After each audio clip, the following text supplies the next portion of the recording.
Buenas tardes, amigos. ¿Qué tal va el domingo? Bien soleado como en toda España. En Madrid 40 grados. Bueno, no quiero imaginar lo que tenéis en Sevilla. Pero bueno, aquí tenemos un aire acondicionado espectacular, una vista brutal desde el Círculo de Bellas Artes, y además hoy os vamos a hablar de una cosa completamente diferente.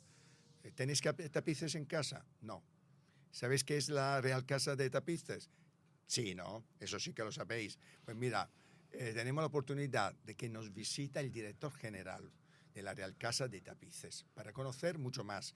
Además, es un señor que conozco desde hace 1000 años. 1000 años, yo diría, Casi, ¿no? sí. No 1000, pero 30 sí. Sí. Y además he sido responsable de un buen fichaje hace muchos años. Sabéis que soy también headhunter y hace muchos años. Alejandro Klecker, buenas tardes. Buenas tardes. Militar de carrera, directivo, no sé si por vocación o igual que la militar, pero directivo en muchísimas empresas. Antes de llegar a la dirección de la Real Fábrica de Tapices, ha dirigido muchísimas empresas a nivel nacional, a nivel internacional, pasado también de consultor en Coopers & Lybrand, en fin, un gran pasado de directivo y un presente de directivo en una institución absolutamente histórica de más de 300 años, que es la Real Fábrica de Tapices. Pues buenas tardes, Alejandro, y háblanos un poquito de esta institución tan histórica y que lleva sobreviviendo a, no sé, a cambios políticos, a cambios de regímenes, a todo, 300 años. Buenas tardes y espero que pese a los 40 grados podamos hablar de alfombras y tapices. Hombre, con seguro, seguro. Porque no sé si motiva mucho en época estival. Bueno, la fábrica, como saben, se crea hace 304 años, nunca ha cerrado. Hacemos lo mismo que hacíamos hace 304 años, que es fabricar alfombras, fabricar tapices, reposteros, que son los escudos estos que cuelgan en ayuntamientos, diputaciones, escudos nobiliarios, de colegios profesionales, y restauración textil, donde ahora yo creo que somos el referente internacional en restauración. Así que una actividad, como diría un marino, procelosa, donde ha habido grandes momentos de la fábrica, pues etapa inicial, con Procaccini, con su serie de tapices del Quijote, una etapa más accidentada, a lo mejor con Goya, Valleu y Maella, ya con Carlos III, una etapa nefasta a finales del siglo XIX, una otra brillante con Alfonso XIII, una regular también durante la dictadura, porque el propio régimen montó una competencia de la Real Fábrica de Tapices con la Fundación Generalísimo Franco, y luego unas etapas distintas durante el proceso de transición democrática, donde la fábrica volvió a renacer, volvió a caer, y bueno, ahora estamos en una etapa que espero que sea de proyección de futuro, y donde estos artículos, que además siempre insisto en que no me gusta decir que fabricamos artículos de lujo, no lo son. No, porque nosotros tenemos la imagen de los tapices, lo que comentábamos antes con Pablo, el director de audio del programa, sí, que nos imaginamos los tapices solo cuando los vemos en los castillos, en los grandes palacios. Es decir, no imaginamos unos tapices en una casa, entre comillas, normal. Pues los es decir, hay. Me estás diciendo que es normal. Cuéntame. Y tenemos clientes, nosotros por eso hablamos de producto exclusivo más que de lujo, ¿no? Primero porque nunca se repite una alfombra, nunca se repite un tapiz, sí, y cada uno lo diseña o lo tenemos ahora mismo en producción y recién entregados tapices para particulares de lo más peculiares, desde un árbol de la vida de 1,5 metros por 1 metro de una pintora ucraniana, una carta de feliz cumpleaños a una madre de un niño muy infantil, que lo hemos pasado a alfombra tapiz, una técnica mixta, particulares incluso españoles, que es bastante extraño encontrar mercado para tapices en España. La gente tira siempre por el óleo, la acuarela y demás. Y el textil, que está más de moda en América Latina, en Colombia y Venezuela, en Europa todavía no ha acabado de entrar. Así que sí, trabajamos para particulares, y como dice un castizo, dependiendo del partner del cliente, pues encargan cosas de 5 por 4 metros o de 1 por 80 centímetros. Pues yo creo que de las claves para entender nuestro negocio, primero que un tapiz de media tardamos 12 meses metro cuadrado por trabajador. 12 meses. Sí. Por tanto, un maestro licero, que Ajá. es como se llaman los que fabrican los tapices, el tapicero siempre decimos en broma que es el de la furgoneta que va por la calle diciendo a las señoras que rehagan su tresillo de casa, eso es un tapicero. Nuestros maestros liceros, claro, trabajan en 20 centímetros cuadrados al mes, ¿no?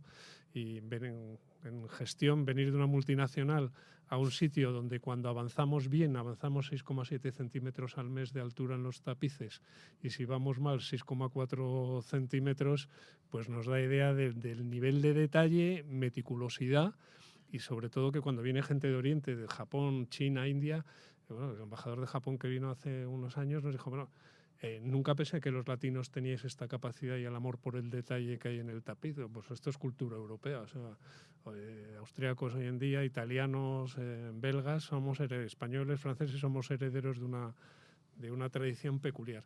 En alfombra tardamos un poco menos, tardamos una semana metro cuadrado en nudo turco y 2 semanas en metro cuadrado en lo que se llama nudo español. En un repostero solemos tardar 4 o 5 meses y en restaurar un tapiz podemos tardar desde 3 meses hasta 1 año dependiendo del nivel de intervención que hagamos, ¿no? Es un arte. Yo creo que es un arte... ¿Cómo la definirías? ¿Artesanía, arte? ¿Cuál es, desde tu punto de vista, lo que realmente define vuestra labor? Bueno, la labor de vuestros, no sé si artistas o artesanos. Sí, son artistas. Son artistas y artistas además de nivel superior, como lo definió ya Carlos III o Felipe V. Es gente que va a interpretar un dibujo que hace un tercero, normalmente un boceto pequeñito, tamaño de una postal, porque los pintores costaban muy caros y la corona ya entendía perfectamente en tamaño postal qué es lo que iba a hacer el pintor, y luego se hace a tamaño real la obra. Y el maestro licero es el que va a interpretar lo que alguien ha hecho en óleo, en acuarela, lo va a interpretar en hilo, ¿no? Entonces, difuminar en hilo lo que alguien ha hecho, porque a nosotros un pintor, que te voy a contar, pues es una cosa muy fácil, pues coges unos botes, los mezclas y tal, pero hacer eso en hilo es bastante más complicado. Así que para nosotros son artistas, cada maestro licero va a interpretar su obra, yo no puedo intervenir en cómo interpreta la obra el maestro licero y por lo tanto no es un artesano que haga una tarea repetitiva, ¿no? Curiosamente nuestro nivel de gente son muy distintos, ¿no? El que fabrica alfombra y tapiz es alguien que tiene la habilidad manual de hacer algo, pero sobre todo la psicológica, ¿no? Porque yo siempre cuento en broma que, claro, hacer un tapiz son 3, 4 personas en línea que trabajan 8 horas diarias, 22 días al mes, ¿no? Ni con tu mejor pareja en tu vida estas 8 horas diarias, 22 No. días al mes, hombro con hombro. Preferiblemente Sí. no. Así que la preparación psicológica de la gente es importante, hacen cursos de equipos de alto rendimiento, de resolución de conflictos en un pequeño espacio, y por lo tanto habilidad técnica y habilidad interpretativa y la psicológica de estar pegado a una superficie de 20-25 centímetros cuadrados al mes sin que aquello te ocasione Qué un paciencia, drama. yo que no tengo nada de Sí, paciencia, me volvería luego al primer nudo, vamos. Exacto. Una cosa, Alejandro, teniéndote aquí, siendo militar de carrera y además habiendo tenido la posibilidad de dirigir grandísimas empresas multinacionales y nacionales, que no puedo no hacerte preguntas que tienen que ver con la política y con Ninguna. la defensa. Faltaría más. Con defensa si quieres Hombre, algo más. efectivamente. Hoy estamos viviendo un momento a nivel geopolítico complicadísimo, ¿no? Sí. Complicadísimo. A nivel, pues yo diría que desde el 20 de enero que tomó posesión en la Casa Blanca Donald Trump, este mundo, Sí. y ya no lo reconocemos. Luego te haré también algunas preguntas sobre Fenomenal, España. sí. Pero ¿cómo analizas tú la situación actual? Bueno, Desde tu perspectiva de experiencia en defensa, repito, y también en el ámbito de la empresa. Bueno, yo en defensa, que estuve muchos años en el CSDEN, bueno, yo creo que el mundo ahora, lo vemos hoy mismo en el tema de la OTAN, los europeos estamos divididos en 2 conflictos de intereses clarísimos, ¿no? Los del sur, donde nuestra gran preocupación es el Sahel, lógicamente, donde pensemos que África tiene ahora 1.700 millones de habitantes y en 20 años va a llegar a casi los 3.800 millones, ¿no? Entonces, el tema de la inmigración ahora es una broma con lo que se nos viene encima. Sin duda. Y los países del este, por otra parte, que han estado sometidos a regímenes soviéticos, pues claro, la amenaza de Rusia es un clásico, un histórico. Por lo tanto, ya en el propio mundo occidental cercano tenemos división de amenazas. Segundo, no tenemos claros cuáles son las amenazas, ¿no? Vemos un proceso como el de esta semana, donde en 8 días se ha resuelto una crisis aparentemente. Bueno, 12 días, ¿no? Sí, Ha dicho Trump 12, sí, la guerra de 12 días, su ¿no? red social, True. Que esto, claro, es una guerra que dura generaciones y durará generaciones, porque Hombre. es un tema que va más allá de intereses económicos, religiosos, políticos, geográficos, etcétera. Y luego, por otra parte, yo creo que el drama que tenemos todos es que no sabemos realmente qué amenazas tenemos sobre la mesa, ¿no? Hace 10 años nos formábamos todos en la guerra asimétrica, ¿no? Terrorismo, pequeños grupos insurgentes, etcétera. Hoy en día hemos visto una guerra como la de Ucrania, como la de Israel, y eso cambia el perfil de la gente, el perfil del equipamiento. Por eso tener dinero está muy bien para defensa, pero primero hay que saber para qué lo necesitamos, qué queremos y qué es lo que hay que comprar, cómo formar a nuestra gente, etcétera. Así que vivimos un mundo de cambio importante. ¿Y cómo ves la petición de la OTAN de subir el presupuesto en defensa un 5% en todos los países? Pues vuelvo a lo que te decía al principio. Yo creo que lo principal, antes de hablar del 3, del 4, del 5, ¿qué queremos hacer con ese defensa, dinero? Sí, y que no está especialmente claro. Exacto. Parece que es un número. Claro, entonces es un número que es un poco absurdo, y de ahí tienen que ser los expertos en planificación estratégica los que digan qué necesidades tenemos. A lo mejor necesitamos el 2 o el 3 o el 5, pero un 5, evidentemente, para un país como España, hablar de 80.000 millones de euros para defensa son palabras no mayores, sino que porque supera no solamente las compras, es que para que el armamento se maneje, pues fragatas, submarinos, aviones, necesitas academias, escuelas navales que van a tener que duplicar o multiplicar el número de alumnos. La carrera militar no es precisamente muy atractiva en algunos niveles de población, es muy sacrificado. Y bueno, yo creo que estamos en un mundo en transformación total, donde vamos a vivir un caos casi permanente y nos tenemos que acostumbrar a estar gestionando el caos. Habrá crisis por todos sitios. Las crisis más duras seguramente sean las humanitarias, desplazamiento de gente, la migración, y ver cómo las sociedades occidentales asumimos ese tema, que desde luego no se soluciona poniendo vallas al campo. Hombre, evidentemente. Bueno, y va a haber que ser muy creativo. Tú has liderado diferentes empresas, además de diferentes tipos, de forma además tremendamente heterogénea, ¿no? Desde empresa de consultoría, empresa de patentes y marcas, a empresa como ahora la Real Fábrica de Tapices, ¿no? Parece, y en esto hablando un poco en general, que tenemos una crisis de liderazgo brutal. Luego vamos un poquito a España, ¿no? ¿Y cuáles son, desde tu punto de vista, las claves de liderazgo, desde tu punto de vista, en un mundo tan cambiante como el que estamos viviendo? Bien, yo creo que, fíjate, que el liderazgo, que todo el mundo habla de liderazgo, yo no me atrevo a hablar de liderazgo, yo procuro dirigir las cosas lo mejor que se ha podido. Pero yo creo que tenemos varias crisis. Primero, que la propia formación de nuestra gente más joven es una formación muy autónoma, muy de autoestudio, muy de conexión en redes sociales, y lo que asistimos ahora, sobre todo en las pymes y las empresas tecnológicas, es a mucho capataz, gente que no sabe liderar, que además las carreras son muy a corto plazo, 4 o 5 años, cambian enseguida y tal, y entonces el liderar, que exige tiempo, porque exige convencer a la gente, que todo el mundo tenga claro cuál es la misión que tienes en cualquier tipo de empresa, la visión, o sea, la misión es qué es lo que hacemos, la visión es cómo lo vamos a hacer, con qué medios, con qué recursos, etcétera. Entonces yo creo que asistimos a una gran crisis de liderazgo, primero porque, claro, la crisis de los años 2007-2008 llevó a que la gente se desafectara de esas políticas de las grandes multinacionales donde hacías carrera dentro de 20 o 30 años. Y esto ha sido un toma y daca de ambas partes. Ni las grandes empresas han sabido conservar el talento, y la gente que se inquieta y tiene oportunidades, pues se mueve muy rápidamente, ¿no? Entonces ahora hay que liderar de una manera distinta, ya no se puede liderar a largo plazo, tienes que tener como una misión constante y la visión que te va a cambiar en función de mercados, de países, etcétera, y donde lo que sabes es que vas a tener una alta rotación de personal. Se da un poco de bofetadas con lo que siempre decíamos de hay que retener el talento. Sí, hay que retener el talento, pero el talento también está inquieto y se mueve. Así que yo creo que asistimos ahora a una gran crisis de liderazgo. La prueba está que si vas a cualquier librería o cualquier aeropuerto tienes 80% de literatura de autoayuda, de tal, cómo ser líder.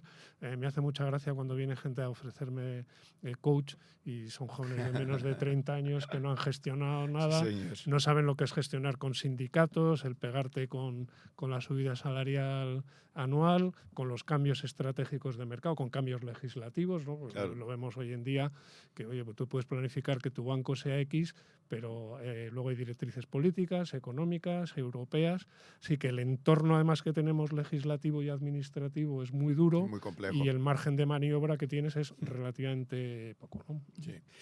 ¿Qué te ha aportado tu carrera militar a tu vida empresarial, Bueno, a tu luego gestión dentro de la empresa privada y viceversa? ¿Cómo crees que se pueden mezclar? Bueno, o se yo mezclan lo tengo bastante claro y se lo repito siempre a mis equipos directivos, ¿no? La carrera militar, que fue exigua y corta, aunque luego he estado muchos años y sigo vinculado a la defensa, yo creo que en la carrera militar aprendes varias cosas. Una, y sobre todo en la Armada, por ejemplo, que es el trabajo en equipo. Es decir, manejar hoy en día una fragata, una unidad naval, o se hace con un equipo muy compenetrado, es imposible. Segundo, tener claro la voluntad de servicio, ¿no? Es decir, que es a la sociedad por una parte, en el caso de una empresa, a tus accionistas o a tus patronos. En tercer lugar, pues algunos principios básicos, yo creo que en defensa, que en el mundo civil se ven poco. Uno que puede señalar, ni pedir ni rehusar, ¿no? Estamos en una sociedad que todo el mundo pide muchas cosas y nosotros nos regimos por una regla que es ni pides ni rehuses a lo que te ofrezcan los retos. Otra cosa importante que yo creo que es que desde Calderón de la Barca de los versos, ¿no? Pues yo creo que primero no conformarte con lo preciso del deber sin que tu voluntad adelante alguno, que esto en castellano antiguo es muy bonito. O sea, siempre se presupone que un mando tiene que anticiparse, tienes que liderar, tienes que manejar bien las situaciones de crisis con tranquilidad, sin transmitir nerviosismo al equipo que tienes a tu cargo. Pues estás de director general o de consejero delegado, eso te toca a ti. Y yo creo que valores fundamentales de ética, por supuesto, de honestidad, de humildad. Yo creo que es un concepto que cuesta mucho en la empresa privada, ¿no? Lo vemos continuamente cuando la gente pide sus subidas salariales, etcétera, con unos currículums bastante escasos. Entonces, humildad y, vuelvo a insistir mucho, trabajo en equipo, compañerismo, lealtad, que es un principio que la gente maneja mal, ¿no? La lealtad, que es un principio muy militar, es aquella virtud por la cual el mando escucha al subordinado, toma en cuenta la opinión del subordinado y luego toma la decisión que sea necesario, ¿no? Asistimos a un modelo directivo hoy en día, vuelvo a insistir, de capataz, ¿no? De imponer la voluntad, poco margen de maniobra para la negociación con tu gente, poca capacidad de escucha, es un ordena y mando muchísimas veces.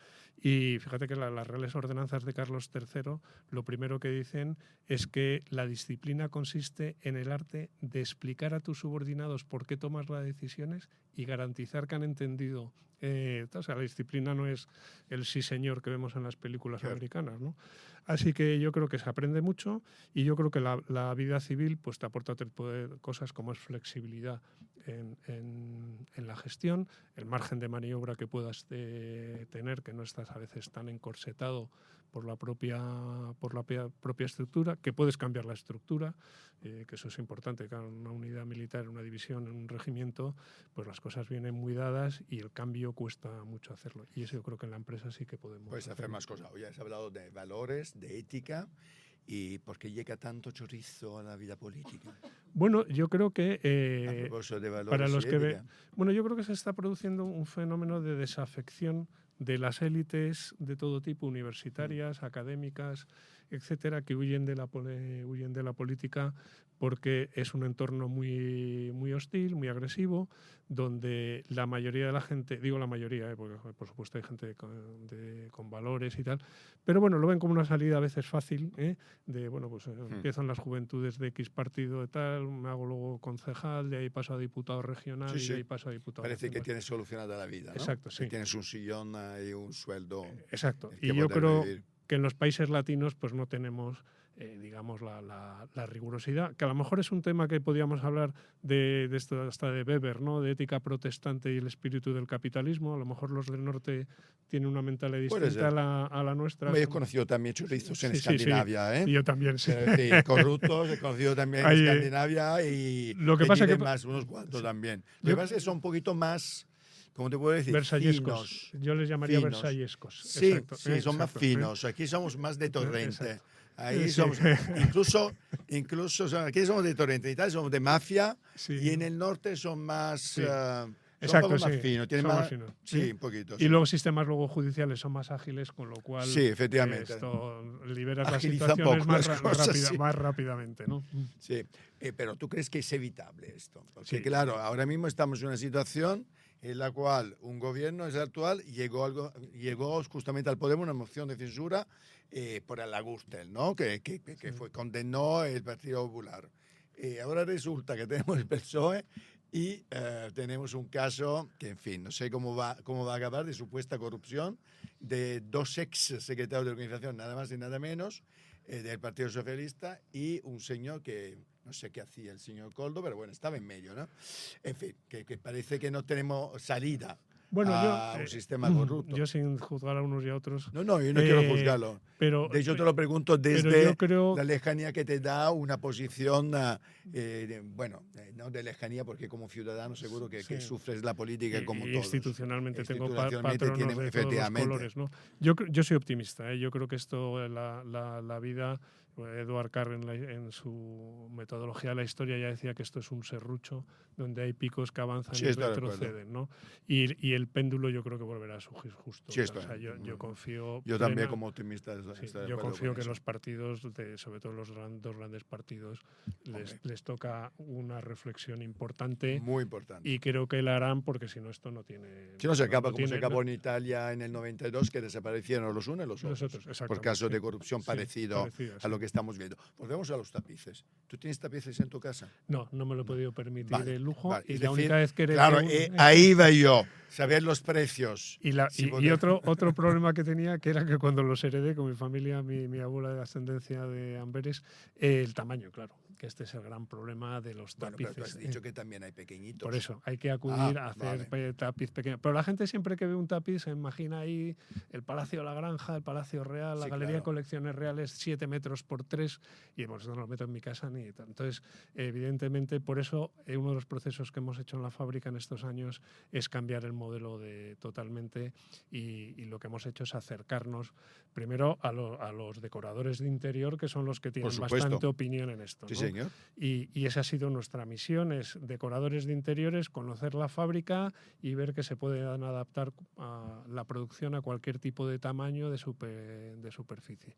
La segunda es divulgar un poco la cultura del textil, que al fin y al cabo es economía sostenible y economía circular. O sea, aquí nosotros solo manejamos algodón, seda, lana, yute, lino y nada más. Claro, que los materiales son sostenibles y, quiero decir, materiales de todas maneras naturales, y evidentemente, pues tú has dicho que no es lujo, pero un poco sí, ¿no? Exclusividad. Hay que tener un poco de poder adquisitivo, evidentemente. ¿Cuánto puede costar? No sé si tenéis, supongo, un listado de precios. Pues más o menos calcular entre, por ejemplo, una alfombra de nudo turco, que es el nudo este que vemos en todas las alfombras de palacios y demás, pues está en torno a los 1.400 euros, digo, de media.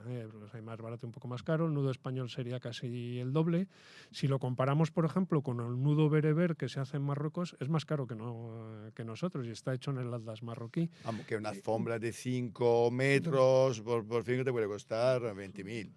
De 5 por 5, 25 metros va a costar 30.000, 35.000 euros. Va a depender los colores, los dibujos. Claro, no es lo mismo una alfombra plana de un solo color. Es decir, que hay que tener dinero. Sí, pero la gente se compra luego acuarelas o óleos y cuadros que cuestan millones. Así que yo creo que... Y luego tiene un aspecto, primero, aparte de cómo es el sostenible, el aspecto gratificante de una obra que además es fácil de transportar porque se enrolla y no es lo mismo que un óleo de 4x5, que es una caja.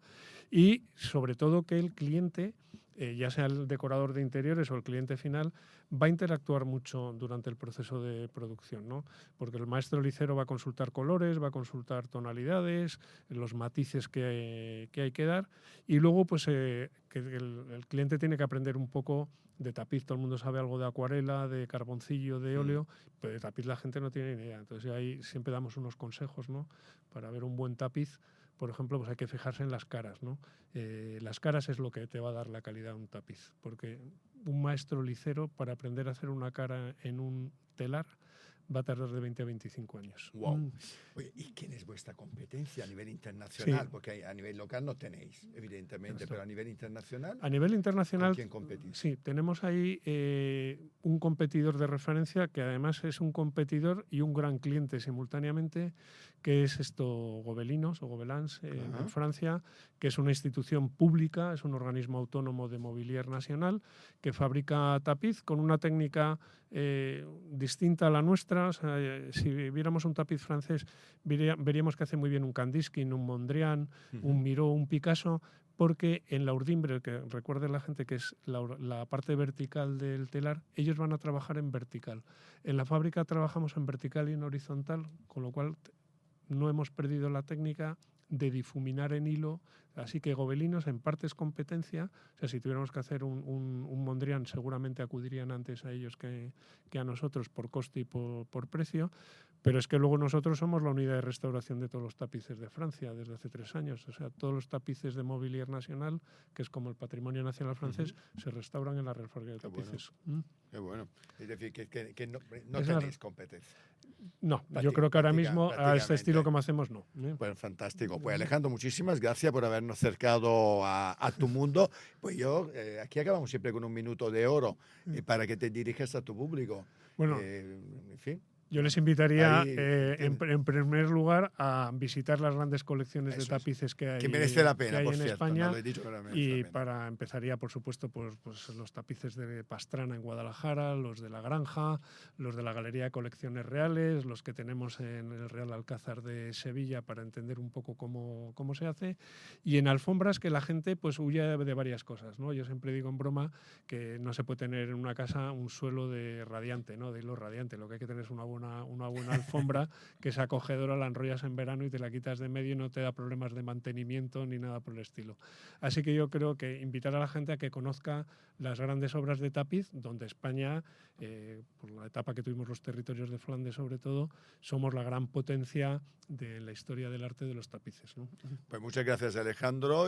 Bueno, habéis visto un domingo diferente, hablando con Alejandro Cleque, conociendo la Real Fábrica de Tapices, que es realmente exclusiva y merece la pena. Si podéis visitar, una visita guiada en la Real Fábrica es una experiencia maravillosa.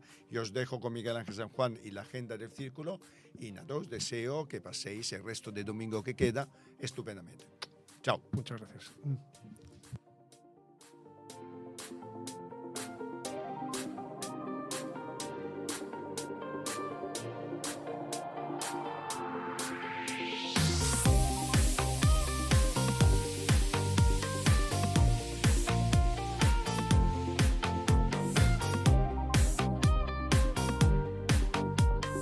Mañana, lunes 30 de junio, se presenta aquí en el Círculo de Bellas Artes el libro Gays Malos, una historia homosexual, que nos propone una nueva manera de leer la historia queer. En lugar de centrarse en mártires, héroes o pioneros, los autores rescatan figuras homosexuales cuyo legado ha estado marcado por la ambición, el poder, la crueldad o la traición. Para ello, recorren vidas escandalosas, contradictorias y muchas veces incómodas, desde emperadores, que los hubo homosexuales, y gángsters hasta aristócratas, oportunistas, moralistas, reaccionarios o fascistas homosexuales, que también los hubo y los sigue habiendo. La entrada es libre hasta completar aforo. Y el sábado 5 de julio celebramos la tercera verbena literaria queer, una mesa redonda de poesía joven y otras literaturas con figuras muy destacadas que conocéis seguro. Por ejemplo, David Uclés, Jesús Pascual, Gloria Fortún y otros muchos. Los tendréis a todos en la programación en la página web. ¿De qué nos van a hablar? Pues del orgullo LGTBIQ+, que es una fiesta, pero sobre todo es una reivindicación. Vamos a seguir alzando la voz literaria contra la oleada de odio que recorre las democracias neoliberales de todos los continentes, para demostrar que nuestras experiencias no son debatibles y que nuestras experiencias controvertidas en literatura enriquecen al conjunto de la sociedad. De esto nos hablarán todos estos autores en esta mesa el sábado, a la que os tenéis que inscribir si queréis venir. Y para acabar, el domingo día 6 de julio, no os perdáis el fabuloso concierto de Círculo de Cámara de violonchelo y piano con Misha Maisky y Marta Agerik, un concierto que abrirán con Beethoven, maestro de las variaciones, con la flauta mágica de Mozart, y también habrá una selección de obras de Schumann y de Chopin. En definitiva, un conciertazo cuyas entradas están a la venta, como siempre, en la web del Círculo de Bellas Artes. Nada más, feliz domingo.